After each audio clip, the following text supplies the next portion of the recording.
Welcome to Hypnosis Everywhere.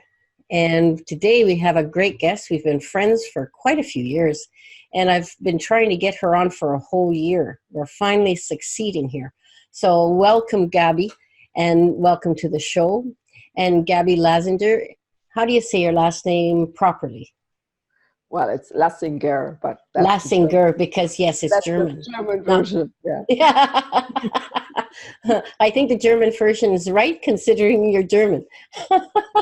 Anyway, so that's a great thing that you're finally here. And I want to tell the audience why I was so excited to have you on. We've been friends. But this woman, I tell you, she's the real deal. And she touches my heart. I didn't know that was going to be so emotional. Thank you so much for having me. Anyway, it's great. And I really want you to tell your story. But first of all, I want you to talk about how you came to hypnosis, because you are a hypnotist. And just give us a little bit of a background on you before we start the great story.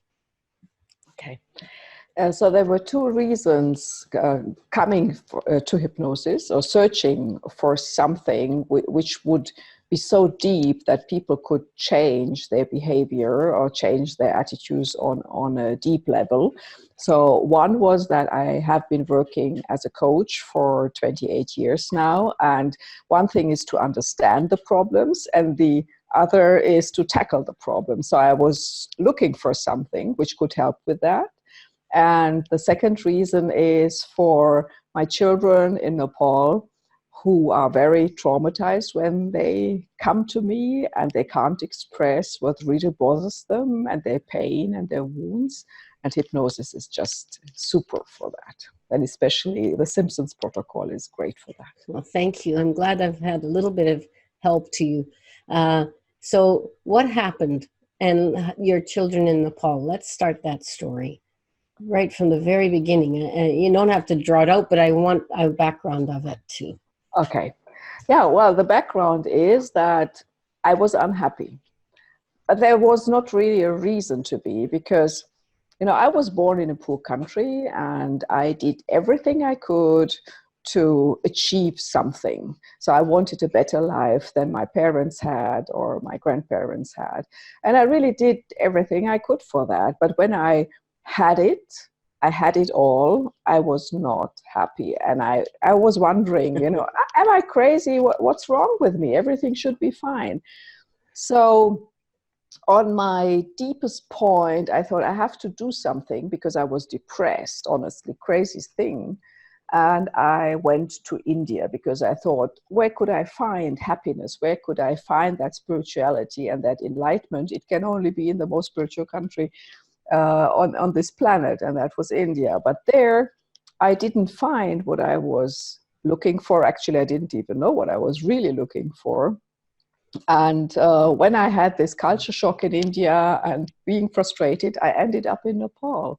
And there, I found something I was not looking for, and that was actually my beginning. I found starving children on the streets, in the slums, and I just could not turn around and think, so what can I do? I mean, we all feel sorry for these children, but most of the time it's really hard to do something. And I thought, I am looking for spirituality, I'm looking for happiness, I'm looking for that big thing, and then I just turn around and don't do anything. So that was the beginning, actually, where I thought, well, there is something bigger than me. Bigger than my fears and bigger than my problems. And this is how I started everything. Yeah, what a start. And from there, you really started and you created an orphanage. Yes, I did. I really, honestly, I didn't plan. So I'm not a holy person. People think, wow, you did that. I could never do that.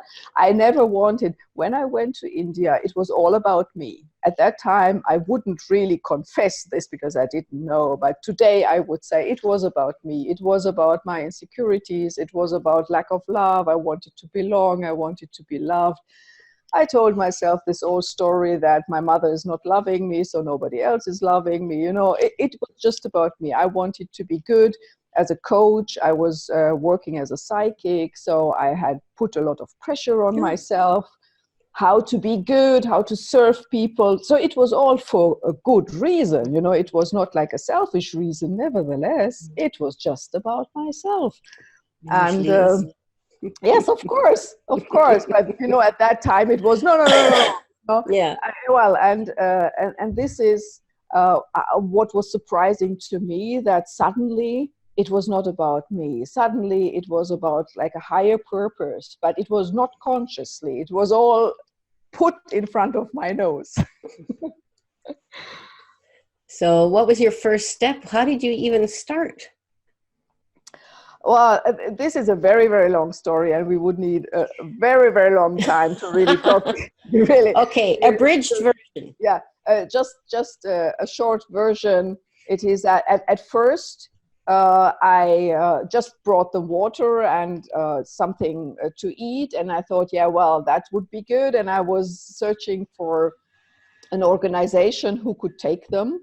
But after 1 hour, they were back on the street. Then I was looking for another home for them to put them. I just wanted a sponsorship, you know, first. And that was also not good. So it all failed. You know, the short version is everything failed. Everybody told me, don't do it. It is their karma. And why do you interfere? This is how it is here. And just leave them. There are thousands of children. You can't help them all anyway. And well, when everything failed, I thought, I have to do something now. I picked them. I gave them hope. And now I can't just go away and back home and say, sorry, it didn't turn out. It is too difficult to help you, so I just leave it. Well, and then I had to look for a house for renting, and that was the new home. I didn't know anything about this work. I didn't know how to start. It was everything just intuition and kind of a higher calling just to do it. Mm-hmm. It's always impressed me because and I know you don't care about that. But for me, when I see a person and someone is authentically there in service, that is an entirely different aspect, especially in the West. Yeah. Especially here. Yeah. So, you know, we tend to say, wow, that woman's an angel. I still think you are, by the way. But but I also understand that you're very human. And that's the biggest part for me, is that you continue to work. How many years is it now? It's 20. 20 years. And you've just, you know, you impress me so much, because when people just say, oh, it's too hard, I don't want to do it, I just look at you and I think, if Gabby can keep going, why can't we, or them? You know, it's just if you start to understand how many times I know that, you know, that it's been very, very difficult at times. And at that time, you just sort of just pull up your boots and get moving again. It's very stirring, and it's very incredible. So what are we doing for these kids right now? Well, how are they progressing? Because you've got some very joyous stories from this 20 years. Yeah. So it's very hard. Really, it's very difficult, but it's all worth it. Who said it would be easy? You know, there is this saying, and it's absolutely worth it because I see that children who were starving and who were almost dying, they are doctors today. We have a doctor, we have a lawyer, we have psychologists, teachers, nurses. Most of them would like to go for very social purposes and very social jobs. And sometimes I tell them, don't you want to do this? Don't you want to do that? Because there is more money in it to have a better life. No, I want to help people. And they have you know, such a gratitude, not the thank you one, but to just show that they want to continue this, because they say if they had not been poor, they had never met me and never gone to Happy Children Home, and then they would never be the person they are today. And that is so heartwarming, that it's not just about surviving, it's about growing that good heart into people and make a better world. this way. Yeah, And I think it's astounding, great work you've done. And I have to admit that I don't know if I could have taken it on for sure. I it didn't fall in my face or anything, but you know, I know as hypnotists, I mean, we tend to be service oriented people. We tend to be. absolutely, I mean, I'm absolutely, sure there's a few that aren't, but you know, like every other field. yes, But yeah, essentially, our heart's in the right place. We always want to help people. And yeah, you not only help people with hypnosis at home in Germany, but you also help the kids with it. And I think that's astounding. And some of those stories, I think, are, like you say, they can't express, they no, can't talk. And luckily, it's true, Simpson Protocol, we don't need that. And we can just let it do it internally. And it's a big gift for you, for them. And I love that. But I love it that you kept looking for everything. You were always on the look. I know when I first met you, you were looking for something to help them. yeah, And yeah, that's how we got to be really good friends, right? yeah. Oh, yeah. So, I appreciate that so much. Yeah. so I just, some of the stories I know, I remember seeing on Facebook, the one not very long ago, looking for a chef's training position, right? Yes. Yes. And like you say, nurses and doctors in the past, in the 20 years, you Mhm. have created so much change for them that this is going to pay forward into the country, Yes. right? And I believe, like the Simpsons Protocol does, it is also enriching the field. You know, some Yes. people are saying, why would I donate to a small organization? Or why would I donate at the other end of the world? You know, where is it? Yeah. Nepal, Tibet? Is it India? No, no, I say it's Nepal, you know. So some people, they don't really think it's worth it. And I was thinking a long time then, so what do I tell all those people? You know, why is it Yeah. important to help not only the own family or the own country? And I am strongly believing it is the field. You know, we are enriching and we are growing. Like you were saying, many people are doing the Simpsons Protocol, so we are actually growing the field. Vastly, yeah. Yeah, So yeah. everything is, and let's get to that concept before, because I think many people might not understand that concept Mm-hmm. about growing the field. I mean, Mm-hmm. we talk sort of in general in quantum physics, they call it the morphic field, and Yeah. it's usually builds as initially you were the first one in it, in yours, I was the first one in mine.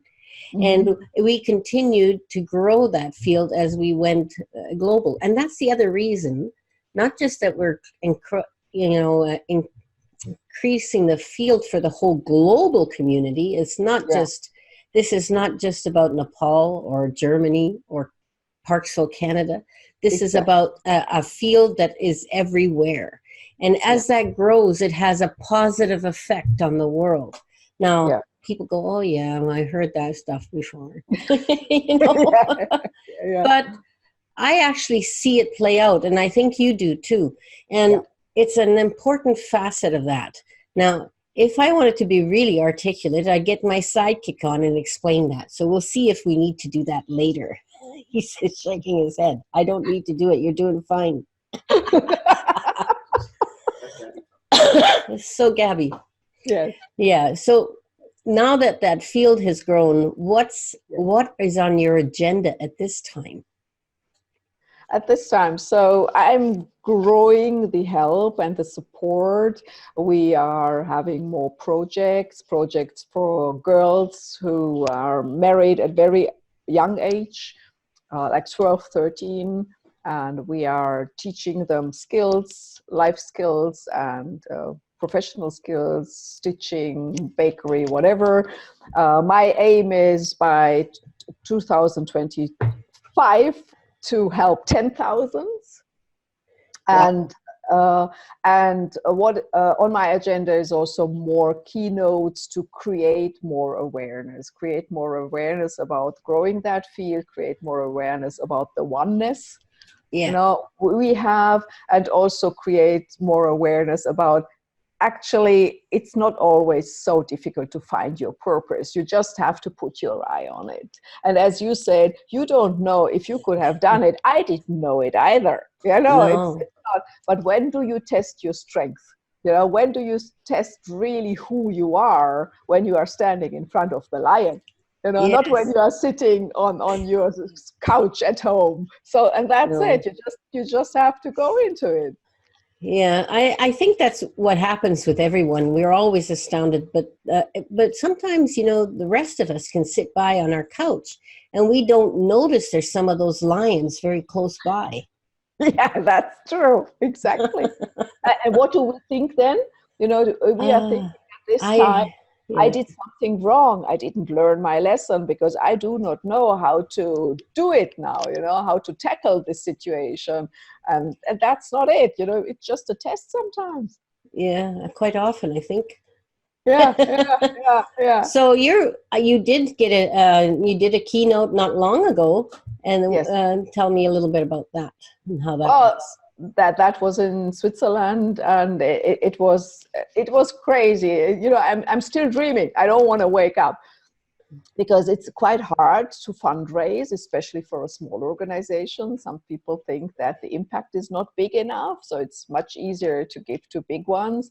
But small organizations, they can really have a big impact because they don't have this big office work.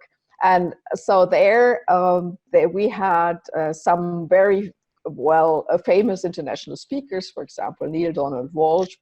You might know him, the Yeah. yeah, conversations with God. Mhm. And so they were auctioning some pictures and some packages they were giving. So to make it short, sorry, I'm so fascinated by all. We got 100,000 Swiss francs, and Ah, that never ever happened before. So it's like a sign from God, because many times I'm thinking, what if something happens to me? You know, what if I fall ill, or what if I die tomorrow? How are they going to survive? And that was a sign that help and support is coming. That was so great. that's awesome. And I think this is where we're going to cut into a break, and we'll start talking again on the other side about all this stuff that's happening. And that was a great thing in Switzerland. Yes, Okay, it was. we'll see you on the other side. See.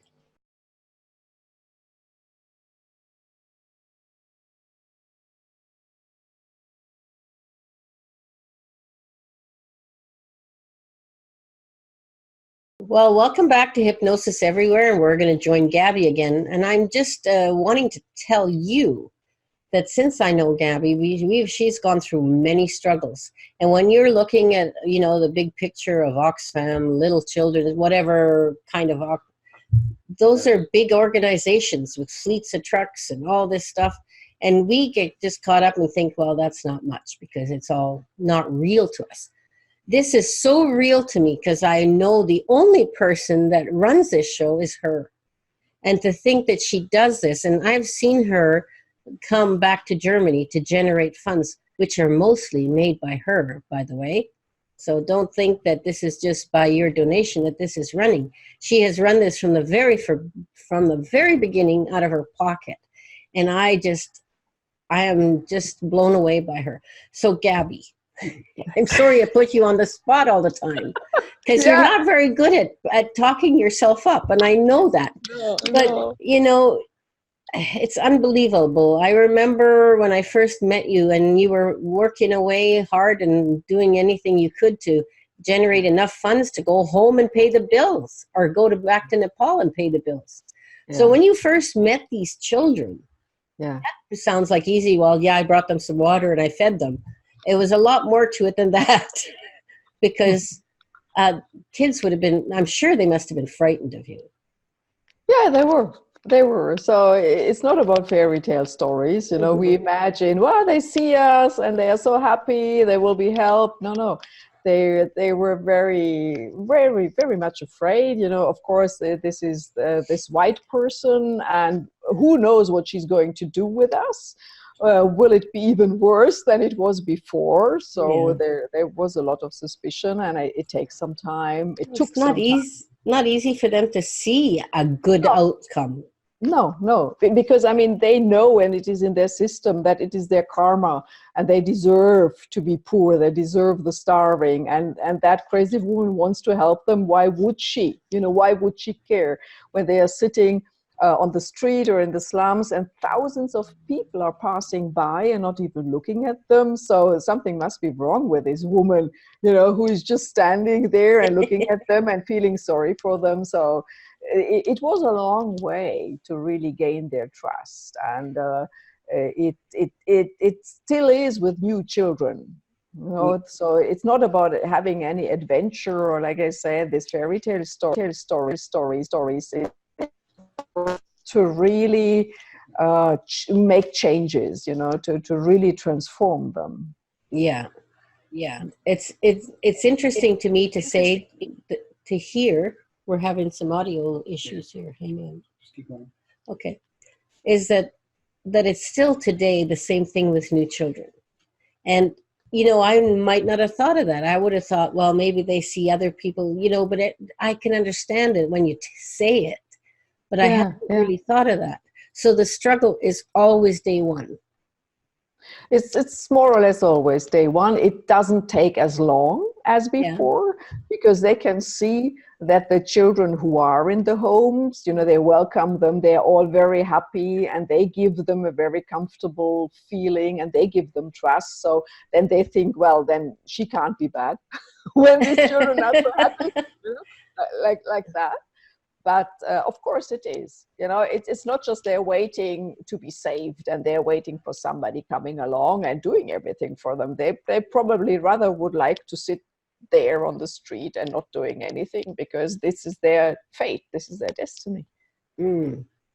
Yeah, fate and destiny. Yeah. Well, we all have certain aspects of that kind of belief in our systems, for sure. And they would not have known any other belief system to look to, which I'm not talking about religion, and I'm not talking about any of that. I'm talking about their inner feeling of knowing what's available, their worth. Most of them, they are untouchables. And that means that they were not allowed to be touched because they are impure. And this is what they know. They have a very, very low caste, or they have even no caste. Dalits, they are called. So, what is somebody like this believing about herself or himself? I am nothing. I don't deserve anything. And when somebody comes along saying, I help you, they think, oh my God, what's wrong here? And that must be a big struggle, because I'm thinking, if you're telling someone they're worth something and they have no belief of the worth, it's a bit of a struggle. And I can see why the hypnosis has been helping. I can't even imagine doing it without that kind of framework of changing people's minds a little. Their spirits, I mean, it's just absolutely. They start so down. And I still think, when I see you, when we get together in Germany now and then, and we have a coffee or lunch or something, it's always, I still don't know the big scheme of it. So now I find out that you have managed to get people to work for you and help out in Nepal. So now no longer just you're still in charge of this bigger organization of getting more kids through and educated and everything. They're just not, it's not about just feeding them. You have made it into making change. So you now have 50 people working for you in Nepal, but the whole onus of the operation is still totally on you. So if you don't bring home the bacon, nothing goes. That's it. Nicely said. Exactly. That's the point. And this is why I said earlier that I am worried. How is everything continuing? Yeah. I still have strength, but what if? So years back, I didn't think about that. Nowadays, I am thinking about that. Yeah. Twice I had very, very ill, so I almost died. I had malaria and rheumatic fever. And well, that has shown me that, oh my God, so I have to think about the future. But it's not so easy, because even if I think about the future, there are not so many crazy people like I am, like me. And it's difficult to find someone who would go along with me and continue all this. So do you think that one of the children are any of them working for you in the school by any chance? Yeah. Yes, they do. Yeah, they do. Yeah. Yes. So yes. Are there any sort of prospective assistants that can turn into you? Yes. Awesome. Well, hopefully. Yeah. Nevertheless, it would be difficult for them to manage this European or the US side. You know, Yes. this is just reality. They are already now, I mean, after 20 years, it should be like that. But now after 20 years, they can run the home nicely and beautifully. You know, this is already a big achievement, that I do not have to be there all the time, and I can go and fundraise or doing keynotes or work in Germany and Switzerland. But this administration and the fundraising side is not possible to give it to them over there in Nepal. No, and that's the difficulty. I've been having the same thing thinking about SP, which is like a small thing compared to what you've got. This is people's lives we're talking about. This is even more. Yeah, with you too. Well, yes, it's helping a lot of people, but it's still the same. But you start to think about it, but it's a lot easier for me to pass it on. I have a lot of great people in the background. Mm-hmm. You have great people for Nepal, but like you say, what happens when you get to Europe and you seem to need to have another face out there. Would be great if we somehow had some kind of face with you somewhere. I don't know how. Yeah. And we'll see what springs up. You know? If the why is big enough, the how will come. But sometimes I'm frustrated because it is still walking, but not arriving. Yeah. Well, there's always a lot of people who say they would like to help. But no one is ready to give up their life. Not very many. And that's the issue. Because you've pretty well given your whole life to this. I did. I mean, and you do have family, right? You do have a family. I do. I have a son and I have 2 grandchildren. And I am not that very, very good grandma. I mean, I do my best, but I'm very busy to save the world. And I have to admit sometimes that I'm not looking in front of my own door always. It's just not possible. There is always this higher purpose. And well, sometimes, of course, I question myself, what is good and what should I improve on? Yeah, I know. Yeah. I understand that totally. Or friends even, that's Martin said, well, how did you manage when you didn't have the total belief? You had nothing to cling to yet. Where did you find your resources? Well, at the beginning, I must say, I had the total belief. I do not know from where it came from. I had the total belief. I am going to make it no matter what. And I was so convinced. I had so much certainty, the certainty I never had for myself. I didn't believe in myself, but I believed in the change for these children. And at first, it was all I was giving and a friend.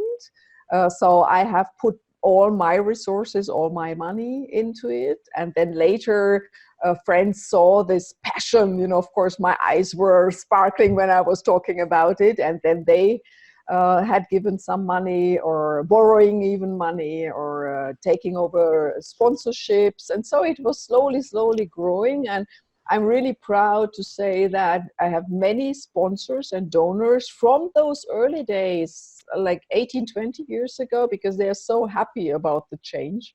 Yeah. They can really see that they were sticking with us, But I was just asking around, if for me I couldn't do, like you say, but for others I could.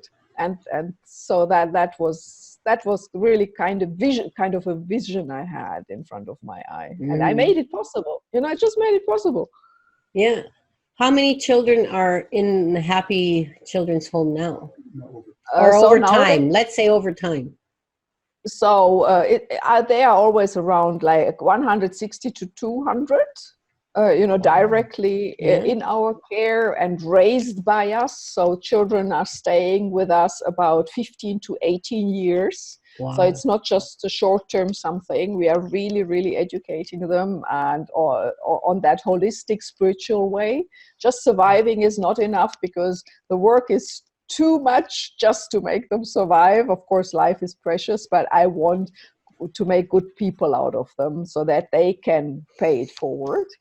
And on top, we are supporting people outside the homes, like children outside in school sponsorships or giving out meals. So we are giving out roughly 500,000 meals now, and of course we wanna increase it.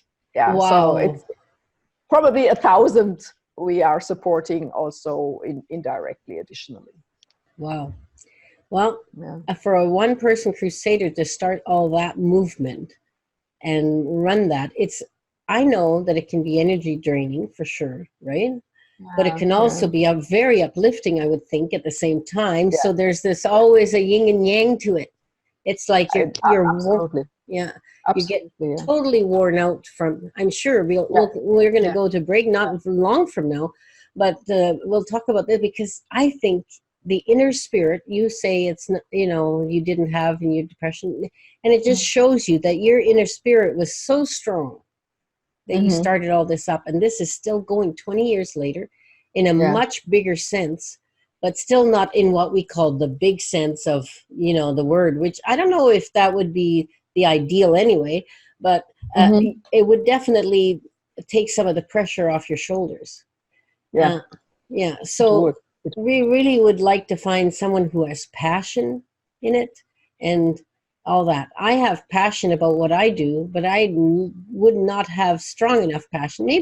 I think this is my excuse and I'm sticking to it, but maybe at 66, you just can't find the strength, or not the strength, but the real motivation to keep really slogging. Yeah. I mean, and that's my excuse. I'm not going to. Come on. I mean, everybody's contributing and everybody has their way of life and, of course, their passion. What would you like to happen in the future, in the big picture? Well, in the big picture, my biggest wish is high-end donors so that I can plan forward better and I can afford an assistant in Europe or in the US. That's my biggest wish at the moment. It's not the overall big picture, but that's what I need to put out because I am not getting younger and I'm nearer to 60 now than to 20, of course, but nearer to 60 than to 50. And I'm not getting younger, and sometimes I'm thinking, how much longer can I work 20 hours a day? How much longer can I just sleep so little? And sometimes I'm really afraid that my body is saying one day, you. Yeah, I totally get that. Anyway, we're going to break, and then we'll talk about something else when we come back. See you then.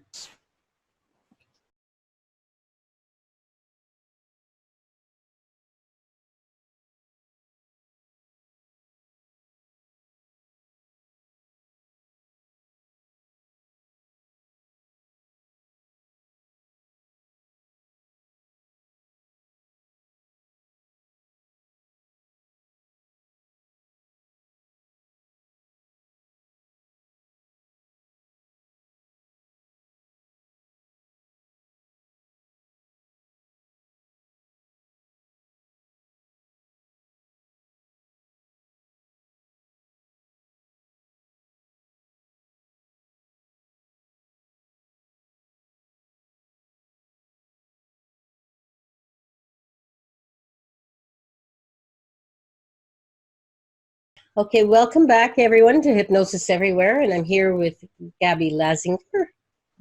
So my voice sort of left there. And we're here about happy children's.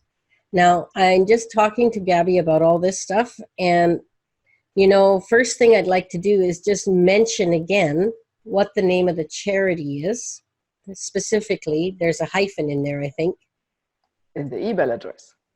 The email address we'll get into, but first, let's the name of the charity itself is hyphen. No, just Happy Children. Happy Children. Yes. Okay, so the hyphens from the website and the email. Okay, so we are going to put the email address because it is a bit complicated apparently on the show page. But if you need to get a hold of her and you don't get to the show page, you can send it to me at Inez at InezSimpson.com, the one that's all over the show. You can't miss it. It's always mentioned. I will forward it to Gabby. That's my contribution, as little as it is. Why did I want to have Gabby on? I've been whining for a year, and it's when this woman is always working 20 hours a day and off in Nepal and then in Germany, and then I'm flying around here and there. We have managed not to do that so well. So I want to really take advantage of this last segment to really promote Gabby, because she's the real deal. I just always think, how many people have you walked into in your lifetime that have made that impact on your impression and even her part of the world? I mean, Martin was talking about Mother Teresa and how she said, people would say, well, you can't help every baby, you can't save them all. And she said, yeah, but you can start with one. Right? And Gabby, you've done that. You started with one or a few.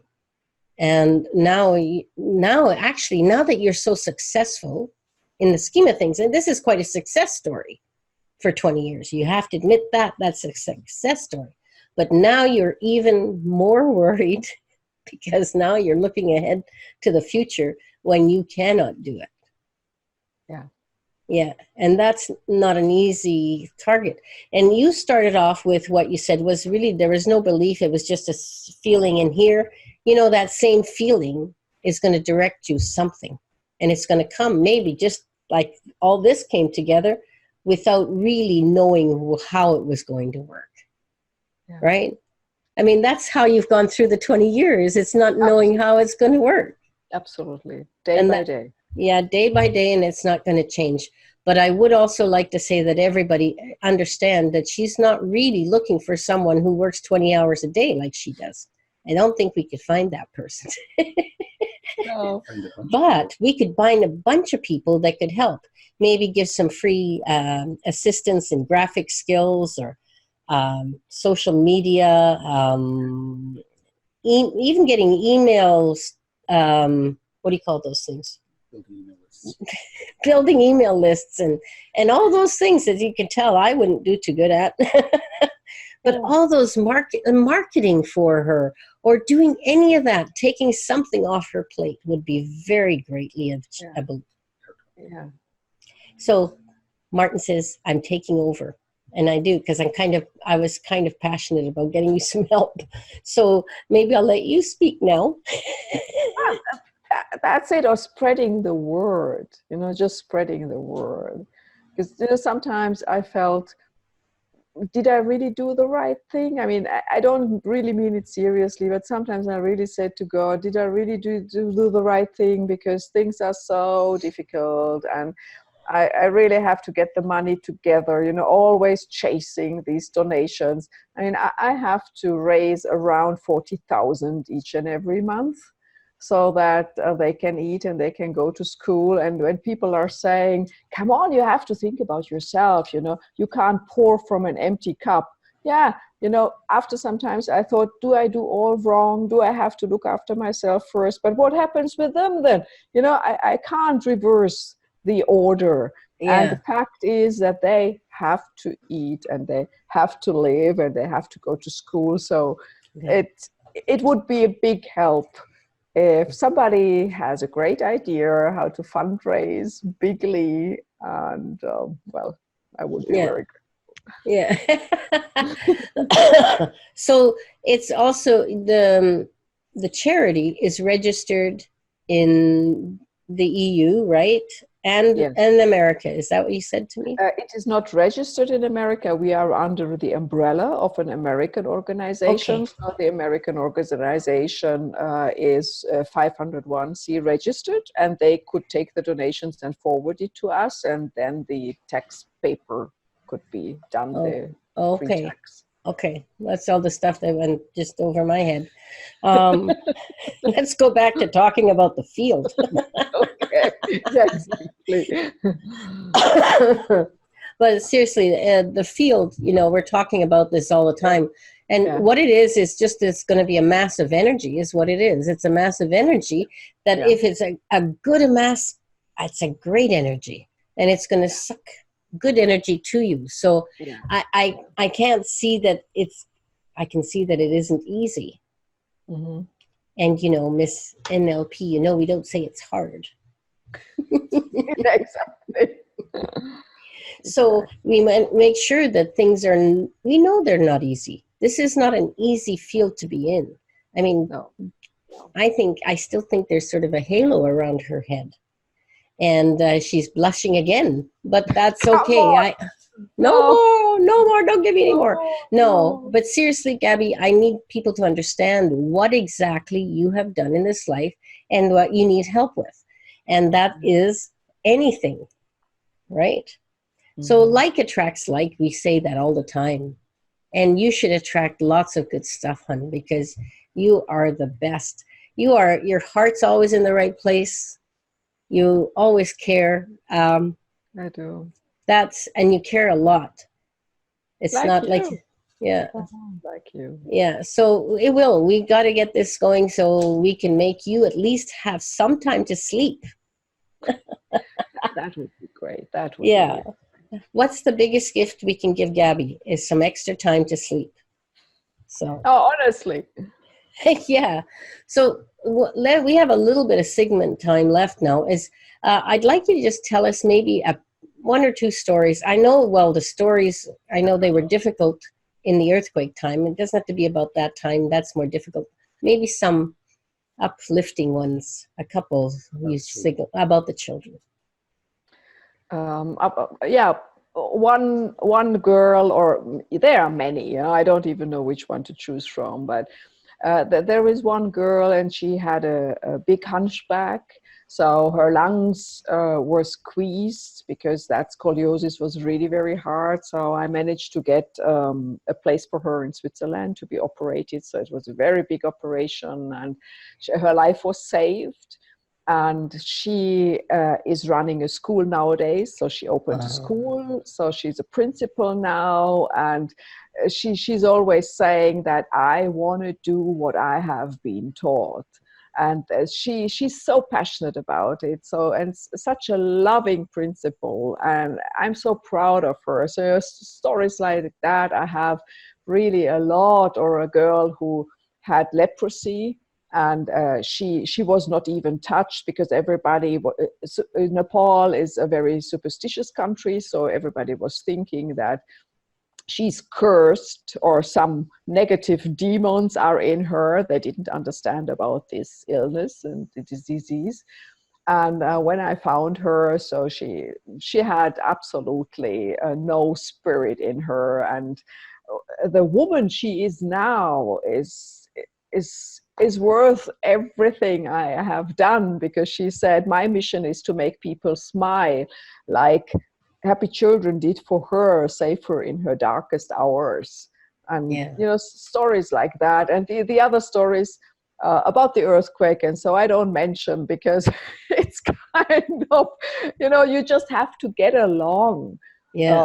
The world opens in front of you, and what are you thinking about? Oh my God, how am I saving my children? What is happening right now? Yeah, we manage, and that's it. Yeah, well, that's how life is. It's just a little starker truth in some places and others. And but I think you're putting those kids out, and that's paying forward hugely. Think about the expansion. We talk about compounding in hypnosis world, that we need to compound things to make it so that you will remember, change your habits, compound it. Well, this is compounding in a wholly different way. So we know from being hypnotists or just being human people is how important touch is. And because they were the untouchables, it was even more difficult, right? Um, can you give a little more input about that? Because I think that's something that people don't really have a concept of. You mean about the untouchables? Yeah, of being untouchable. Not only untouchable as a caste, but being felt that you are not deserving touch.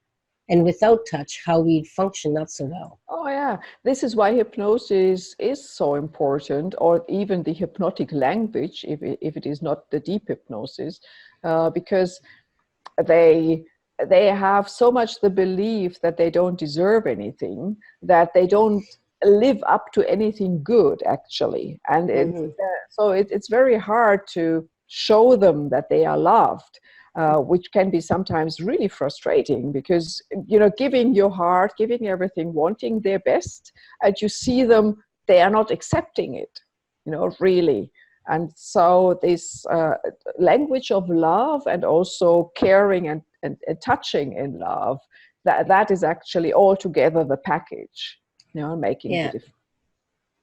Yep, I think that is the package, but not everyone knows how to put the package together. And I think you started and you just didn't know exactly, it wasn't a plan. No, you just felt your way through. Yeah. But it's like being a mother. I mean, when you give birth to a child, do you know exactly, especially with the first child, what you have to do?